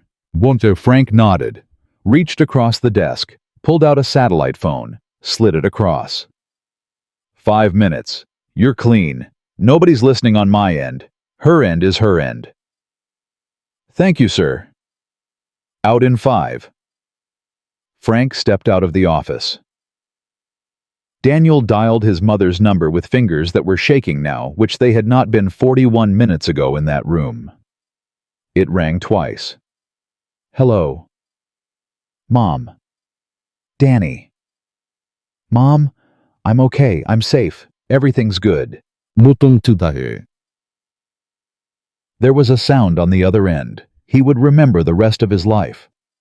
It was the sound of a 71-year-old woman trying to breathe and trying to be quiet at the same time. Danny. I'm okay, Mom. Danny, you stupid, beautiful boy. Mom. Don't you ever. I know, Mom, I know. Is it done? It's done. All of them. All of them. The little ones. All of them, Mom. The 4-year-old's name was Lily. There was a long silence on the other end. Oh, Danny. Mom, is she up? She's up. She's been up an hour. She wouldn't eat. Put her on, Mom. Hold on. A shuffle. A sleepy, small, slightly stuffy voice. Daddy. Hi, Peanut. Daddy. Hi, baby. Are you... I'm okay, Em. Daddy's okay. Did you do the trip? Yeah, I did the trip. Was there kids?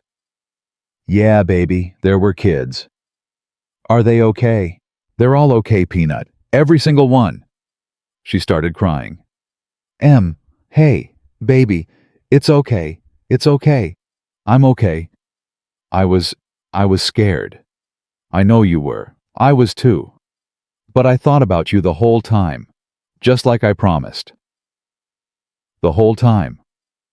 The whole time. Daddy? Yeah, Peanut. When are you coming home? Daniel looked at the clock on the wall. Soon, baby. Maybe tomorrow. Maybe the day after, as fast as they can fly me. Okay. Em. I love you more than I have words for. I love you more than I have words for too, Daddy. Put Grandma back on. Okay. Daddy? Yeah. You remembered who you are. He closed his eyes.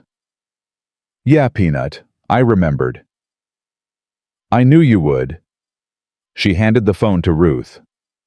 Mom. Yes, Danny. I don't know when they're sending me back. Could be today, could be 3 days. Whenever they send you, we'll be here. I love you, Mom.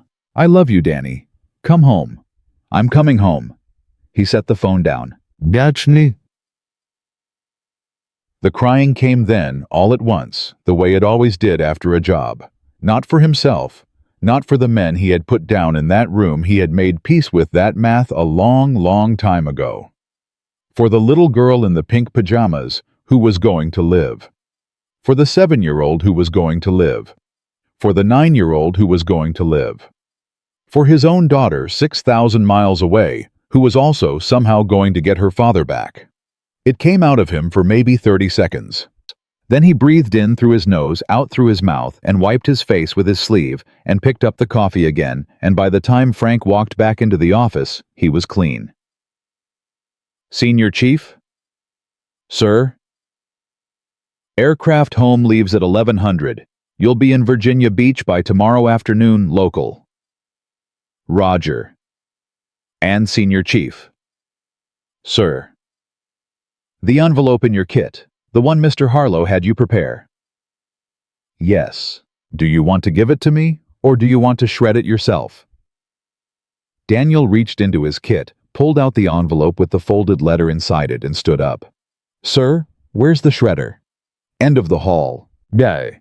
He walked to the shredder at the end of the hall. He held the envelope over the feeder for a long moment. He thought about what was written inside. You are Emma Mercer, and you are the daughter of Sarah and Daniel, and you were loved every single second of every single day you have been alive. Then he fed the envelope into the shredder, and the machine ate it, and he walked back to the office, and he got on the aircraft, and he went home. Kwame. He was in Virginia Beach at 1642, local the next day. Ruth was at the door when the rideshare pulled into the driveway. Emma was at the door right next to her, holding her bear by one paw, wearing Sarah's old Navy sweatshirt that still went down to her knees.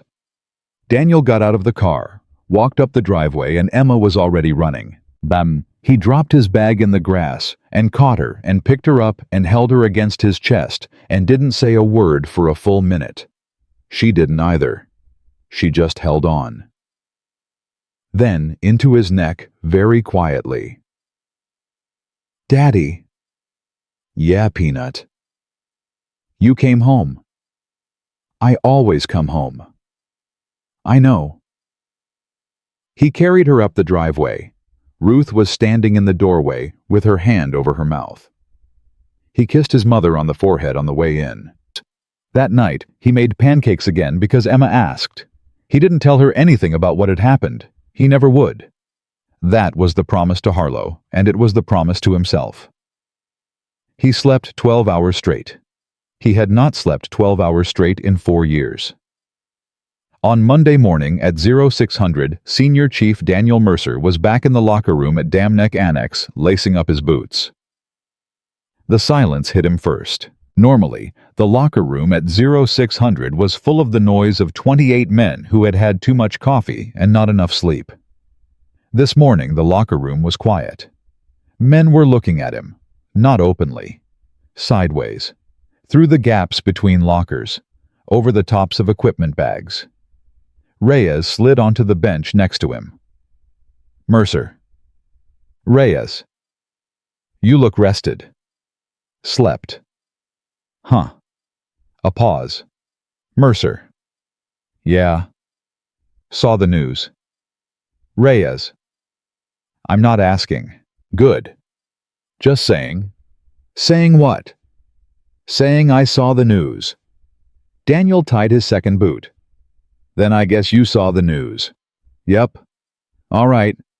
Reyes stood up, shouldered his bag, and started toward the door. He stopped halfway. Mercer. Yeah. Whoever did that, in that building. That was a hell of a thing. Sure was. Somebody's gonna go home to his family. Several somebodies looks like. Yeah. Reyes tapped the frame of the locker with his knuckle. Yeah, several somebodies. He walked out. Daniel stayed on the bench a minute longer. Across the row, Hammer was sitting on his own bench, not moving, staring at his boots. Daniel stood up. Collins. Hammer looked up. Mercer. Morning. Morning. They stood there. You were gone, Hammer said finally. Family thing. Uh-huh. I'm not discussing it, Collins. Didn't ask you to. Good. Daniel picked up his kit bag. Hammer kept sitting. Mercer. Daniel stopped. Yeah. That thing in the parking lot. Yeah. Before your ruck? Yeah. Hammer rubbed his jaw. I was way out of line. Daniel didn't say anything. Hammer shook his head. Look, I ain't gonna pretend I like you. Probably never will. Guys like you, quiet guys, old guys, guys who come in without making noise, you make guys like me feel dumb. Okay, that's the truth. It's my problem, not yours. Okay, Collins. What I said about your kid. Don't, Jake. I gotta say it, Mercer. You don't gotta say anything. It's done. It ain't done for me. Then make it done for you. Don't hand it to me to carry. I'm already carrying plenty. Hammer stared at him for a second. Then he nodded slowly. Yeah. Okay. Okay, Senior Chief. Daniel's eyes flicked up. He had not told Hammer his rate. Nobody had. Hammer saw him register it. Master Chief pulled me into his office this morning at 05:30, Hammer said very quietly. Had a little chat with me. Did he? He told me if I said one more word sideways to you about you, or in your general direction, he was going to walk me out of Green Team personally. Didn't even threaten the paperwork, just said he'd walk me out. Mm-hmm. And he called you Senior Chief. That's my rate, Collins. Yeah, I looked it up. E8, 12 years in, 2 silver stars, and another thing you're not authorized to talk about. That sounds about right. You were giving me a pass on the mats that first day. I was giving you a pass every day, Collins. Hammer laughed. One single laugh with no humor in it, but no anger either. Just the sound of a man who has finally seen the thing he was trying not to see. Yeah, I know that now. Daniel shouldered his kit bag. Collins. Yeah. Do the work. Be good to the young guys. That's the whole job. Copy, Senior Chief. And do me one favor. Yeah. Don't ever talk about another man's family again. I don't care what kind of day you're having. I don't care how much ego is in the room. That's the line. Hammer nodded. Copy that. Good. Daniel walked out of the locker room. Why? That morning at formation, Master Chief Boyd read off the day's training schedule without saying a single word about Daniel's absence the prior week. Nobody asked. Nobody said anything. The class ran the 1,000-inch range. They ran CQB drills in the kill house. They ran medical refreshers in the afternoon. It was by every outward measure a totally normal Monday. At 1700, Boyd caught Daniel in the hallway outside the locker room. Senior Chief? Master Chief, walk with me. They walked out to the parking lot. It was a cool, clear afternoon. Boyd didn't have his clipboard. He didn't have his coffee mug. He had his hands in the pockets of his working uniform, and a look on his face that was softer than Daniel had seen it. Mercer. Sir. You good? I'm good, Master Chief. Family good. Family good. The little girl. She's good. She knew, somehow. She cried when I called her from overseas. She knew. Yeah, that's how they are. Yeah, they walked. Senior Chief? Master Chief. Harlow called me last night. Okay? Said the brief he wrote went all the way up. All the way up. There's a briefing on it this morning at the White House. Okay. He said your name is not in any of the paperwork. Good. Nobody outside of the unit and the agency will ever know you were in that room. That's how I want it, Master Chief. I know it is. Good. But I'm gonna know. Daniel glanced at him. Yes, Master Chief.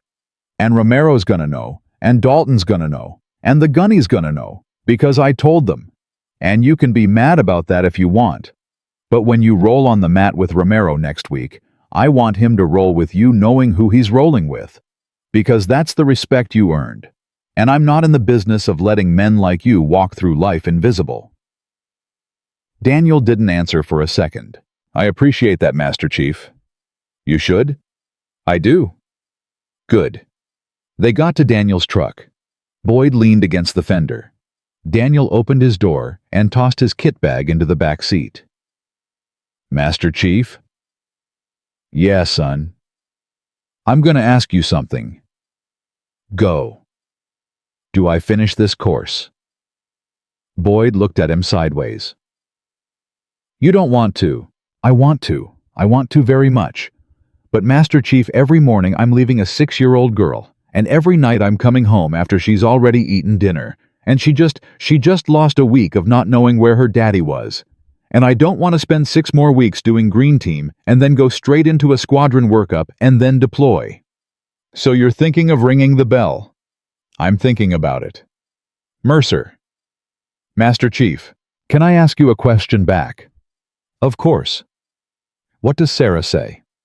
Daniel stopped. He hadn't expected that. Excuse me, Master Chief. Your wife, son, what does she say?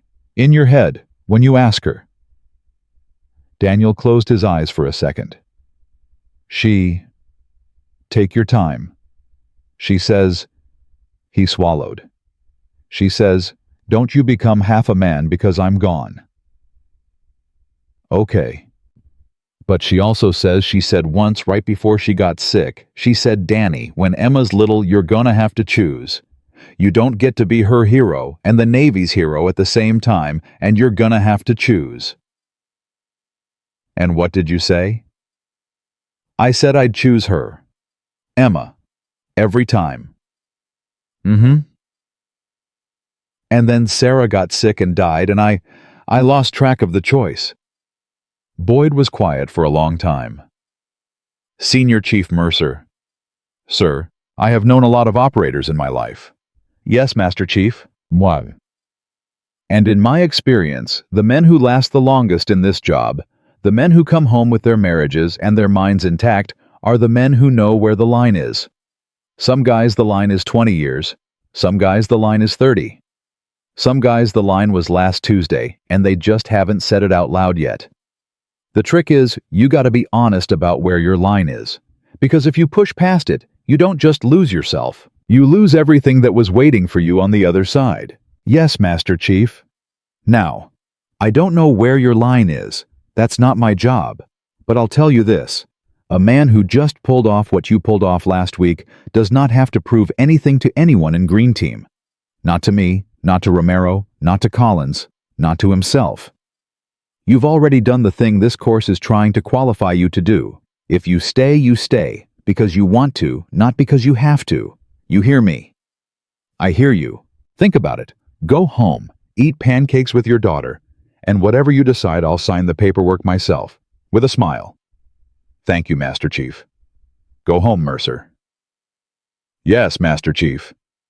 He got in the truck.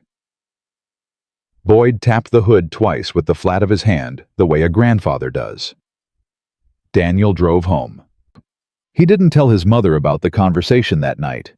He just made Emma spaghetti, helped her with her reading homework, and lay next to her on her little bed until she fell asleep with her hand in his. He lay there for a long time after staring at the ceiling, listening to her breathe. He was thinking about a room on the other side of the world, and a 4-year-old in pink pajamas, and a little girl in Charleston he'd never met named Lily, who was at this exact moment almost certainly sleeping in her own bed in her own country in her parents' house because of 41 seconds he had spent last week. And he was thinking about his own daughter, who had dreamed in this exact bed a week before any of it happened about a man choking her father. There are things Daniel thought that we don't get to understand.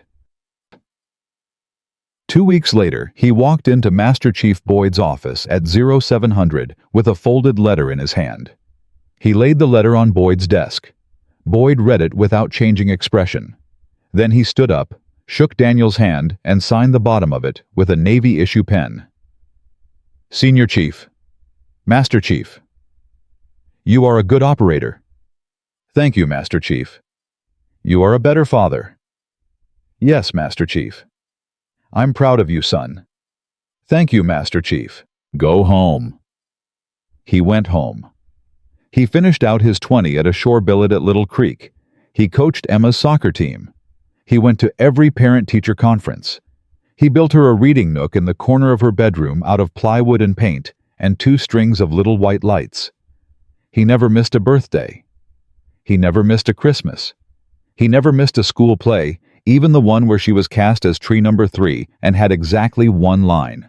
When he retired, he took a job at a veterans outreach program in Virginia Beach, helping other SEALs figure out what came after the uniform. He was good at it. He listened more than he talked. The guys trusted him. Some of them told him he was the reason they were still alive. He always said the same thing.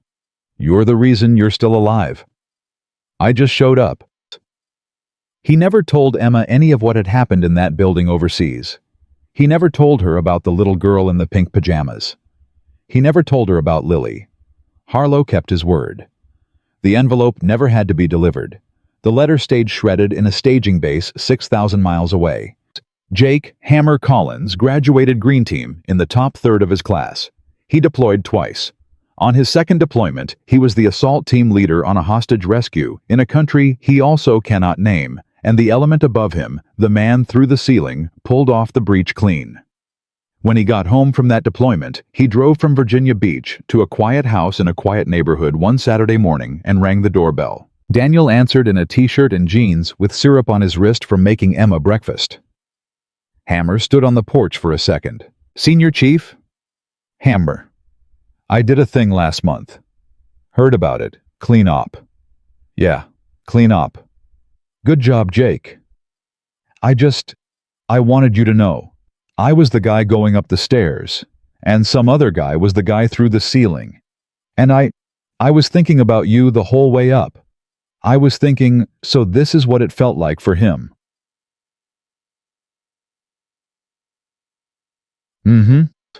I never told you this, Senior Chief, but after that thing in the parking lot, the morning with Weller and McKinney, I went home, and I didn't sleep for 2 nights, because I realized if you'd wanted to, you could have put all 3 of us in the hospital, and you didn't, because your kid asked you not to. That's about the size of it. I never forgot that." "Good. I just wanted to say, Jake." "Yeah. You came. You said it. That's enough. We're good." Hammer nodded. His eyes were wet, and he didn't bother to hide it. "Thank you, Senior Chief. Go be a good team leader." "Yes, Senior Chief." He walked back to his truck and drove off. Emma came up behind Daniel in the doorway in her pajamas bare under her arm. "Daddy." "Yeah, Peanut." "Who was that?" "Just an old friend from the Navy." He was crying. Yeah, he was. "Why?" Daniel closed the door. He picked her up, even though she was almost 8 now and almost too big for it, and he carried her back to the kitchen. "Em, can I tell you something?" "Yeah." "Sometimes people say mean things to us, and we gotta decide whether we're gonna be mean back or we're gonna just be ourselves, because ourselves is better than mean." "I told you that." "I know you did. A long time ago." "A long time ago." "Did you remember?" "Yeah, baby, I remembered." "Good." "Em." "Yeah." "You know who you are." "Yeah." "Who are you?" "I'm Emma Mercer." "And who am I?" "You're my daddy, and you're the bravest man Mommy ever met." He held her a little tighter. "That's right, Peanut." "Daddy." "Yeah." "Can I have more pancakes?" "Yeah, baby, you can have more pancakes." And that was it. That was the end of it. No parade, no medal on a wall where anyone could see it, no movie, no news article with his name in it. Just a retired senior chief in a small rented house in Virginia Beach, making a second round of pancakes for a little girl with her mother's green eyes.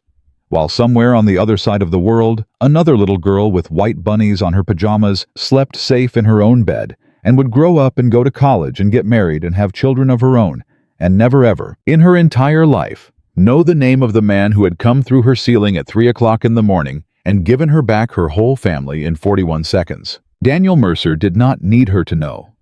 He did not need anybody to know. Because a little girl named Emma in a house in Virginia Beach had told him to remember who he was, and Daniel Mercer remembered. He remembered every single day for the rest of his life.